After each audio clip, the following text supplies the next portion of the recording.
на 16 октомври организиравме традиционална трка на могила.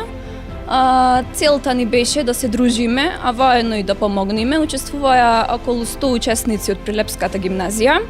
Плаќаа котизација по 100 денари и собраните средства одлучивме да ги донираме овде во Дневниот центар за лица со церебрална парализа.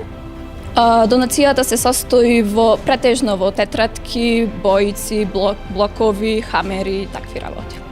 Ние како Дневен центар сме благодарни на клубот што ни ги донираше сите средства, затоа што овие средства ќе ни бидат потребни за секојдневна работа и моделирање, за што подобар психички развој на лицата што го посетуваат овој центар, нивната фина моторика и секојдневно занимавање за подобро функционирање на нивните и стимулирање на нивните психомоторни функции.